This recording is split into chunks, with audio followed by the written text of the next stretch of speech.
Hello, my name is Tony Burishik and welcome to video number 3 in this series of tutorial videos for HDXmodeller, and in this video we're going to be discussing data preparation and input. So on the experimental side, it's vital that the data that is submitted has been corrected fully and properly for extraneous exchange. And I'm using the term extraneous exchange because this not only refers to back exchange but also forward exchange. And so to emphasize this point, the plot that you're looking at now is an experimental data set that hasn't been corrected for extraneous exchange, and we can see that it compares very differently to this data set here that has been corrected for back and forward exchange. And not only is the dynamic range of the data that hasn't been corrected much smaller that you can see, but also the character of the data is very different. And the reason why the character of the data is different is because different peptides retain different amounts of secondary structure and also have different column interactions and quench conditions. And this behavior of the peptide cannot be predicted a priori, so we need to calculate the back and forward exchange experimentally.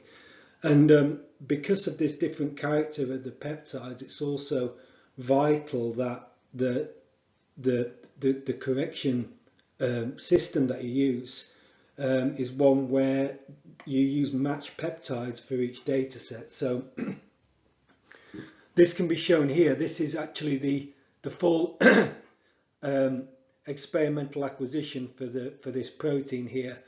So we have the experimental data points in this rainbow series here, and then we also have a separate acquisition for back exchange as shown in this tan color here, and one also for forward exchange shown in pink.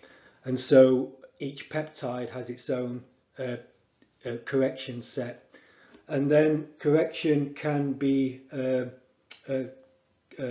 performed by using this expression here, where for each time point where RFU obs is the observed uncorrected value for each labeling time point, and then RFU FE and RFU BE are the respective forward exchange and back exchange probes for that peptide. And just to kind of reiterate this point and re-emphasize it, what I did was to perform an optimization of each of these two data sets, and so these are the outputs here, which show the optimized natural log of the protection factors for each different amino acid, and we can see that they're quite different. So you get very different results if the data hasn't been corrected properly for extraneous exchange. These data are not only shifted to higher protection factors because we have this lower dynamic window here, but the character, the shape of the data is also very different without correction.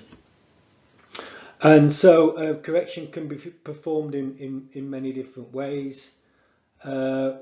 For back exchange,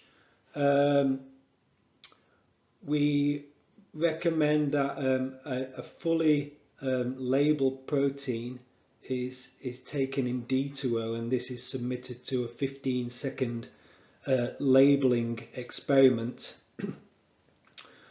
And obviously this protein sample only sees H2O when it goes into the quench, and so that's correcting everything from the quenching until the peptides in the gas phase. And for forward exchange, we're taking an unlabeled protein in H2O, and for that you perform a reference experiment. So the protein only sees water, but then we use a quench that contains 50% D2O, or whatever volume of D2O you would have in an experimental quench. So when you quench an experimental labeling reaction. So that can change depending on your workflow. So this is the main workspace for submitting jobs once you have your experimental data, and it's split into 3 different areas. We have an import area where you'll have to upload text files that will have the experimental data of your protein. So this would be from the RFU file. Also, it's required that a text file is also uploaded that reports the chemical exchange rate of each amino acid. And then finally we have this optional constraint file here, and I'll go through that in a later video. We then have an area where users can effect some changes on how the optimization will be performed. We'll go through that in a later video. Most of the time we recommend that it's left on default. And then finally this area in this blue box where we have some parameters about your experiment, the temperature and the PD. You'll also need to give your project a name and then a registered email address where your optimization results will be emailed to once they are complete. So for the 2 files that you need to upload, we'll first go through this RFU file and how that should be produced. And it has to be formatted in a specific way, and the recommendation that we have is that all users first inspect the example file, which can be downloaded here. So if we look at the example text file, which is shown here, we can see that it's arranged into different rows and columns. Column number 1 should have the header sequence and then the amino acid sequence as a string for each peptide. Column number 2 should have the header hashtag, and then it's just a numerical sequence for each peptide. We then have a range of different columns depending on how many labeling time points you've used. These should have the header for the time of each acquisition. This should be given in minutes, and then the RFU time point for each peptide. So one thing that we should say for each of these RFU values is that we recommend that they are reported to 6 decimal places at a minimum. And I understand that this is beyond the accuracy of mass spectrometry, but data to this level of precision can be had or can be achieved during the correction for extraneous exchange. And then the final 2 columns here, we have one column for the start position in the amino acid sequence for the peptide, and then finally the end position. And we recommend that the data is first prepared in Excel, and then you can just copy and paste the data across to a text file.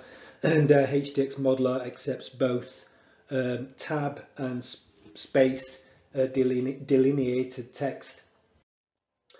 So the second file that must be uploaded is one that reports the chemical exchange rates of each amino acid, and for this we recommend that you use our tool kintrinsic, which can be found at this URL here.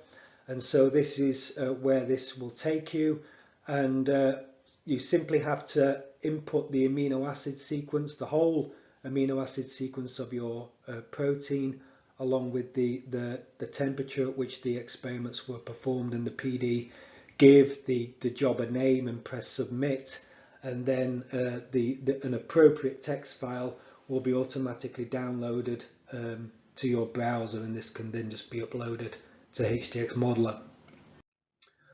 So this is the optional area. As I said, most of the time this will be left to default. In here though, you can change things like the loss function used to perform the minimization, change the seed to a random or give a fixed seed You can give a custom seed number here, the number of replications, and also the maximum number of iterations can be also changed, but most of the time this is left to default. And then we've already been through this area in blue. One thing I should note is that jobs can take several hours before they are complete, depending on the amount of number of amino acids in the sequence. And also it's important to periodically check your spam folder, as sometimes the emails sent from HDXmodeller can be directed there. So that's the end of this video on the preparation of data and general sort of submission of jobs. I hope you found it useful. Thanks for watching, and I'll see you in the next video.